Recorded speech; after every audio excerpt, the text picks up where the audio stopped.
Hello everyone, welcome in chemistry class. In last topic we are discuss rate of reaction. What are rate of reaction? Change in concentration of reactant and product with time known as rate of reactions. In which we are discuss average rate of reaction, instantaneous rate of reactions. So today we are discuss next topic at first unit of rate of reaction.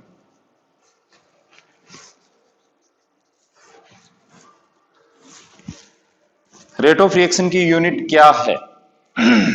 तो ध्यान से देखिए, मैंने आपको rate of reaction क्या बताया था? Change in concentration of reactant and product with time. तो concentration upon time, concentration mole per litre, time second per second. तो what are unit of rate of reactions? The unit of rate of reaction is mole per liter per second. अब हम rate of reaction से related exam में कुछ numerical पूछे जाते हैं, उनसे रिलेटेड अपने इन टेक्स्ट क्वेश्चन के 2 न्यूमेरिकल्स दिए गए हैं जिनको मैं आपके सामने सोल्व कर रहा हूं. ध्यान से देखिए.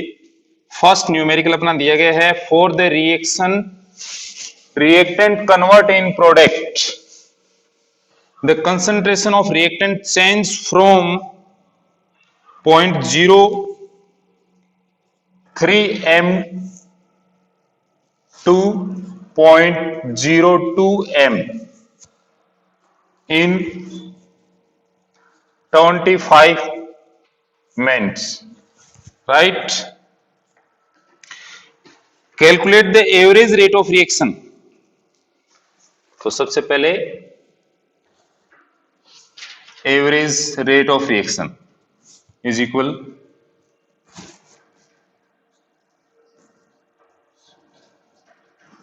अपनी इक्वेशन है रिएक्टेंट कन्वर्ट इन प्रोडक्ट. तो एवरेज रेट ऑफ रिएक्शन कैसे डिनोट करते हैं अपने? D R upon D T. अब एवरेज रेट ऑफ रिएक्शन पूछा है तो हमें डी यूज नहीं करना.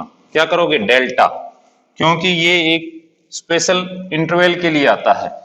डी किसके लिए यूज करना है? इंस्टेंटेनियस रेट ऑफ रिएक्शंस के लिए. तो यहां क्या यूज करोगे आप? डेल्टा. ये मैंने आपको इसका मेन डिफरेंस बताया था average rate of reaction and instantaneous rate of reactions में. इंस्टेंटेनियस रेट ऑफ रिएक्शन एक पर्टिकुलर मोमेंट्स पे जो चेंज होता है रिएक्शंस का, वो इंस्टेंटेनियस रेट ऑफ रिएक्शन होता है. But average rate of reaction क्या होता है? एक इंटरवल में, एक गैप ऑफ इंटरवल्स. तो delta R upon delta T. अब आर क्या है? रिएक्टेंट की कंसंट्रेशन है, minus R two R one upon T two minus T1. तो टाइम तो अपने को क्या दे रखा है? 25 मिनट्स दे रखा है. T1 0, R2 तो R एवरेज, R2 क्या है? 0.02 माइनस 0.03 अपॉन 25. तो आर एवरेज कितना आ गया? 0.01 अपॉन 25, राइट? तो इस टाइप से आप इस न्यूमेरिकल को क्या कर लोगे? सोल्व. नेक्स्ट है, अब इसमें स्टोक्योमेट्रिक कांस्टेंट दिया गया है कि कोई भी रिएक्शन से उसमें ए के 2 moles change in product, the concentration of A decrease from 0.5 mole per litre to 0.4 mole per litre in 10 minutes. Calculate the rate during this interval. ठीक है, तो सबसे पहले अपने को क्या लिखना है इसका स्टोकियोमेट्रिक या रेट ऑफ रिएक्शंस। तो इक्वेशन क्या है अपने पास 2a change in P, it means A के 2 मोल चेंज हो रहे हैं। तो सबसे पहले अपने को रेट एक्सप्रेशन में देखिए,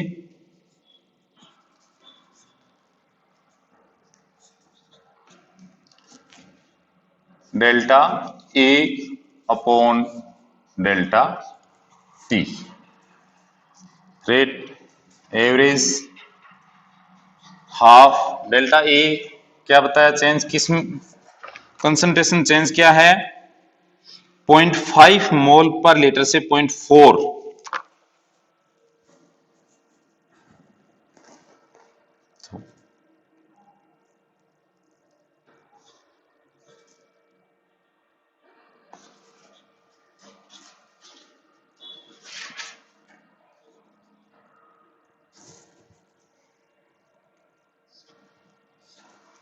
अपॉन टाइम का क्या दिया है 10 मिनट्स,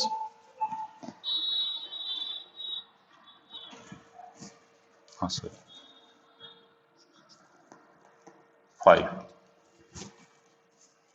तो आर एवरेज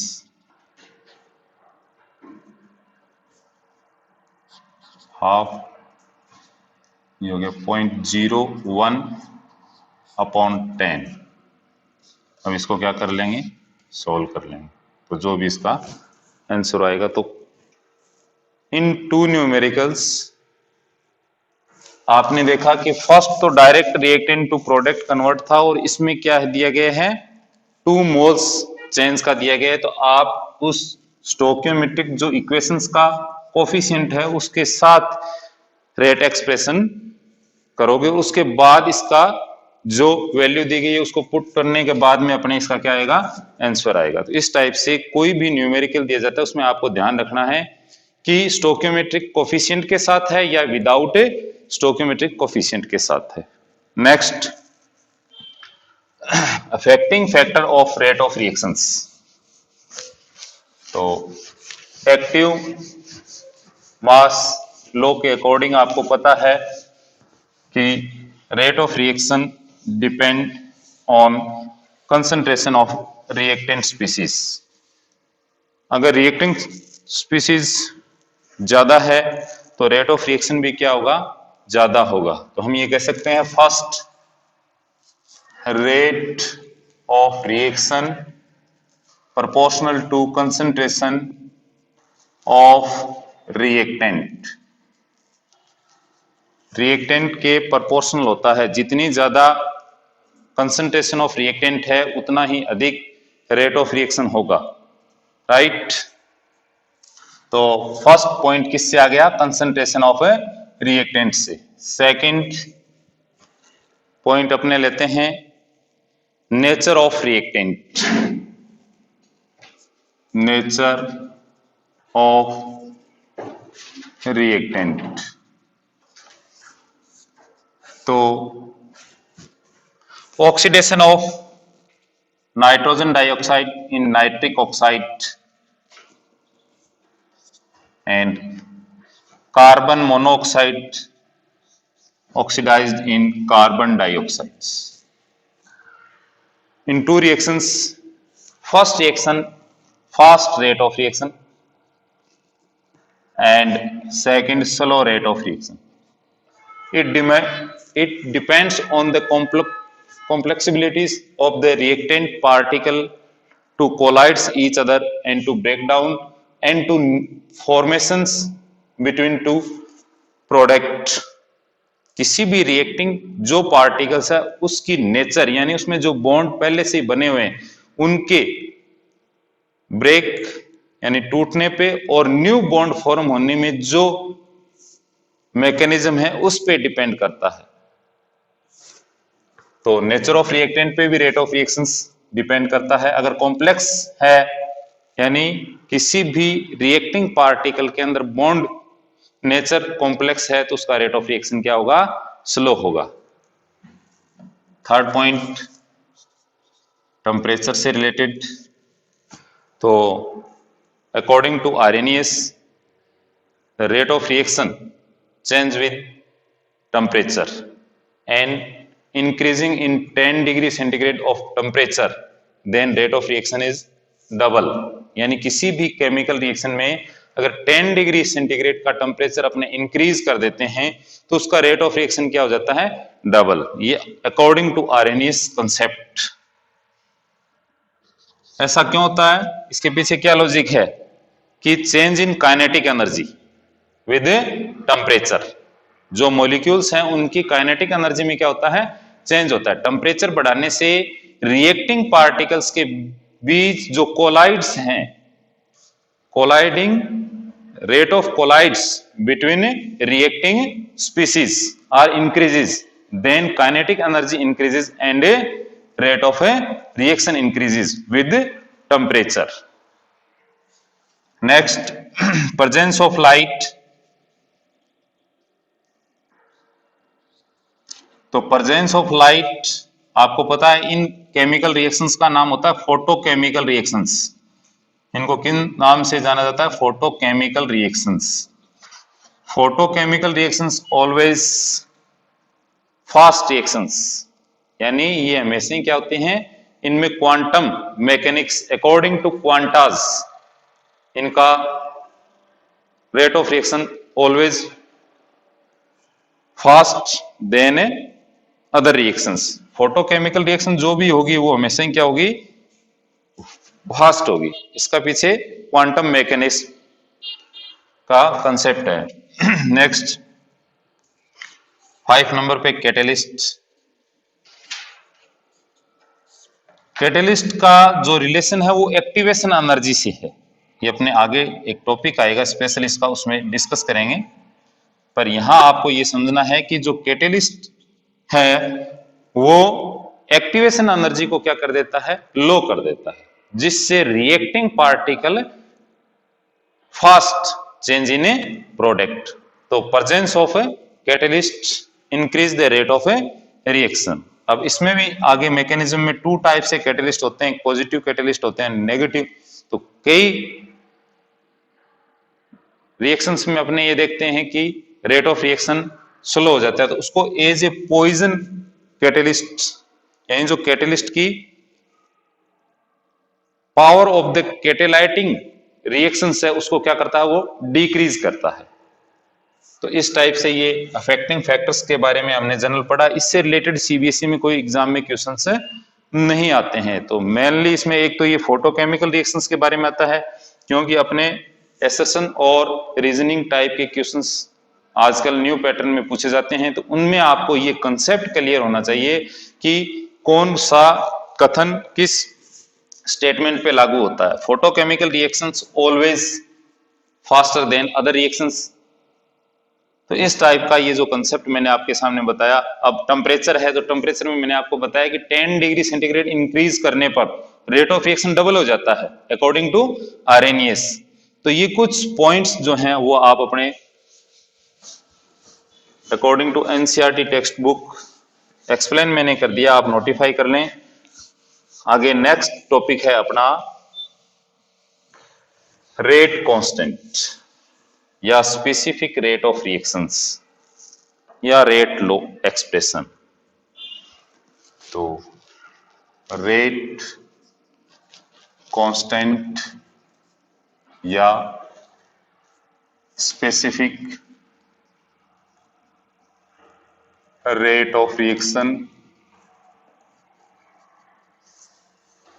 रेट कांस्टेंट या specific rate of reaction. Rate of reaction के बारे में हमने पढ़ा। अब हम पढ़ने जा रहे हैं स्पेसिफिक रेट ऑफ रिएक्शन। ध्यान से देखिए, any chemical reaction A and B reacting and a stoichiometric coefficients and convert C and D, C and D। अब रेट लो एक्सप्रेशन के अकॉर्डिंग रेट लो एक्सप्रेशन क्या होता है कि किसी भी केमिकल रिएक्शंस में जो रिएक्टिंग पार्टिकल्स हैं उनमें जो रेट डिटरमिनेटिंग स्टेप में पार्टिसिपेट कर रहे हैं वो ही रेट लो एक्सप्रेशन शो करेगा। इट मींस कोई भी केमिकल रिएक्शंस है, जैसे एक जनरल एग्जांपल लेते हैं पहले अपने, फिर आपके ये पूरा पॉइंट क्लियर होगा कि N2O5 nitrogen penta oxide decompose in nitrogen dioxide and O2, right. क्या देख रहे हो आप केमिकल इक्वेशन में कि nitrogen penta oxide decompose in nitrogen dioxide and oxygen in reactions. अब मैकेनिज्म में क्या देखेंगे अपने कि फर्स्ट जो स्टेप है उसमें N2O5 change in NO3 plus NO2, ये जो स्टेप है वो स्लो स्टेप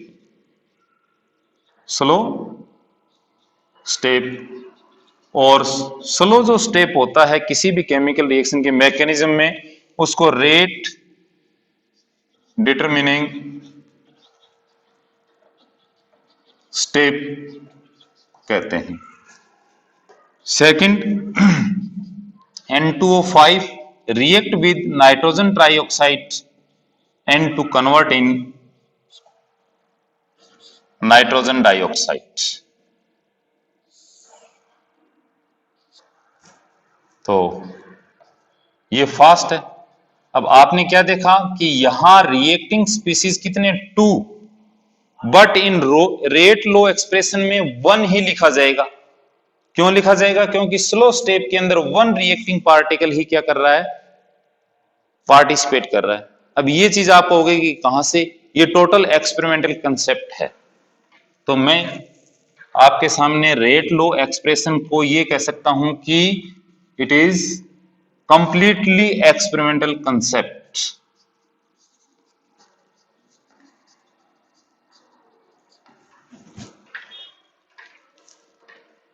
किसी भी केमिकल रिएक्शंस में दिए गए स्टोक्योमेट्रिक कोफिशिएंट्स को देख के अपने ये नहीं कह सकते कि इस रेट लो एक्सप्रेशन में ये सारे के सारे रिएक्टिंग स्पीसीज पार्टिसिपेट करेंगे। तो उनका जो एक्सपोनेंट है वो, जैसे अब इसका रेट लो एक्सप्रेशन लिखते हैं इस केमिकल रिएक्शंस का, तो rate of reaction is equal to k A की पावर x एंड b की पावर y। यहां क्या दिया, a स्टोक्योमेट्रिक कोफिशिएंट क्या है, a एंड b, बट यहां according to rate law expression में मैंने क्या लिखा, x एंड y। ये सेम भी हो सकते हैं और डिफरेंट भी हो सकते हैं।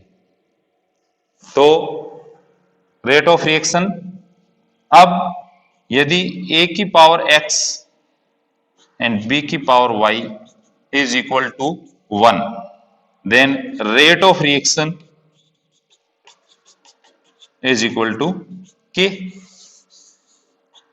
When concentration of reactant is unity, then rate of reaction known as specific rate of a reaction, it means rate constant। यानी कि किसी भी केमिकल रिएक्शन में जब क्रियाकारक की सांद्रता 1 इकाई होगी उस समय वह अभिक्रिया का वेग विशिष्ट अभिक्रिया का वेग या वेग नियतांक के नाम से जाना जाएगा।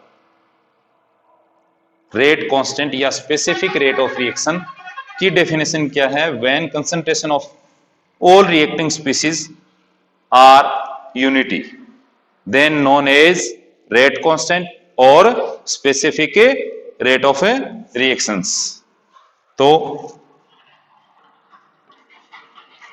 के, अब के का जो रिलेशन है वो आपने क्या देखा कि कंसंट्रेशन ऑफ रिएक्टिंग स्पीसीज पे डिपेंड नहीं करता, क्योंकि हमने इसको क्या कर दिया, यूनिट कर दिया, 1 यूनिट, 1 इकाई मान लिया। ये लास्ट ईयर सीबीएसई एग्जाम में पूछा गया था कि क्या रेट ऑफ रिएक्शन या स्पेसिफिक रेट ऑफ रिएक्शन या rate constant concentration of reactant species पे डिपेंड करता है? तो नहीं करता, क्योंकि यहां कंसंट्रेशन ऑफ रिएक्टेंट हमने क्या कर दी, 1 यूनिट। सेकंड, रेट ऑफ जो रिएक्शंस हैं, रेट कांस्टेंट है, ये टेम्परेचर से इफेक्ट होता है, इसका रिलेशन है टेम्परेचर से। तो ये टेम्परेचर से इफेक्ट होता है, परंतु कंसंट्रेशन ऑफ रिएक्टेंट से इफेक्ट नहीं होता। तो ये इसके कुछ स्पेसिफिक कैरेक्टर थे जो हमने डिस्कस किए। अब इनसे रिलेटेड आपकी कुछ न्यूमेरिकल्स प्रॉब्लम दी गई है, आप उनको सॉल्व कीजिए। नेक्स्ट क्लास में अपने टॉपिक लेंगे order of reaction and molecularity. So thank you very much, keep enjoy with your study.